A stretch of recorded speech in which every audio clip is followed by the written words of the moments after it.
بسم اللہ الرحمن الرحیم والصلاة والسلام علی اشرف الانبیاء والمرسلین نبینا ورسولنا وحبیبنا وامامنا محمد وعلی آلہ وصحبہ اجمعین، اما بعد۔ قابل احترام ناظرین و سامعین اکرام، ہم آپ کو ثقیفہ بنی ساعدہ کی جگہ کی تفصیل بتائیں گے۔ السلام علیکم ورحمۃ اللہ وبرکاتہ۔ ہم لوگ اس وقت مسجد نبی کے صحن میں ہیں۔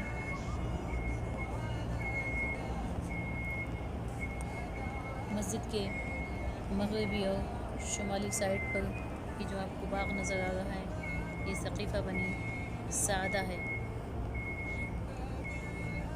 یہ ثقیفہ بنی ساعدہ کہلاتا ہے،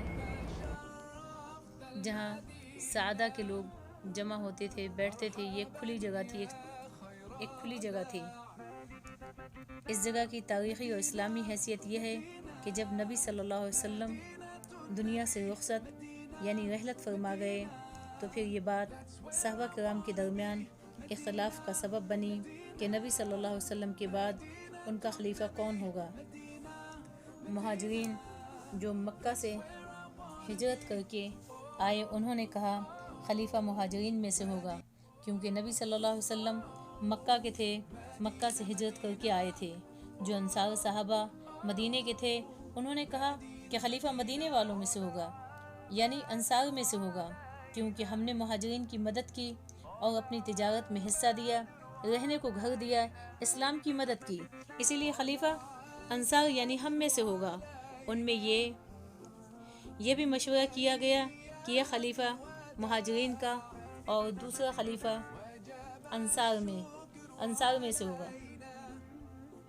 جب یہ بات طول پکڑی تو یہ بات سیدنا ابو بکر صدیق رضی اللہ تعالیٰ عنہ اور سیدنا عمر فاروق رضی اللہ تعالیٰ عنہ تک پہنچی، تو سیدنا عمر خطاب رضی اللہ تعالیٰ عنہ نے کہا کہ کچھ لوگ وہاں اکٹھا ہوئے اور کہہ رہے ہیں کہ نبی صلی اللہ علیہ وسلم کے بعد اب ان کا خلیفہ کون ہوگا۔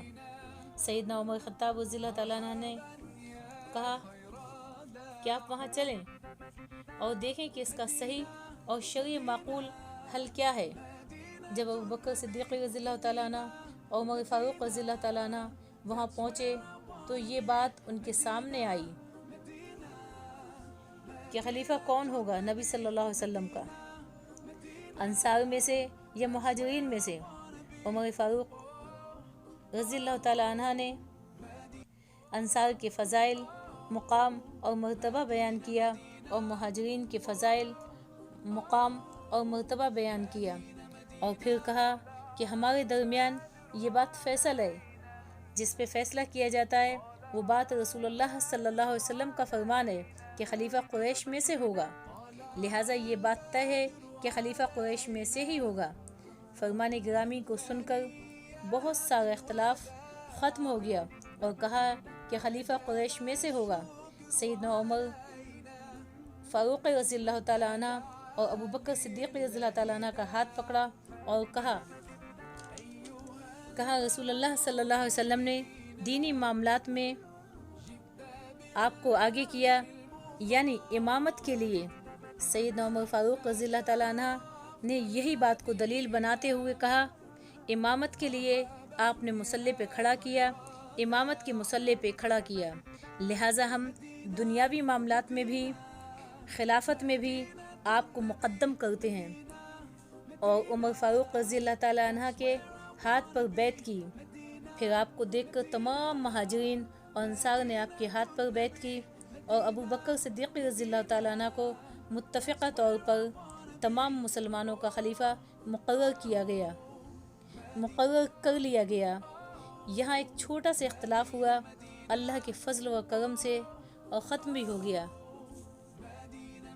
یہاں سوچنے کی بات یہ ہے کہ اختلاف ختم کیوں ہوا؟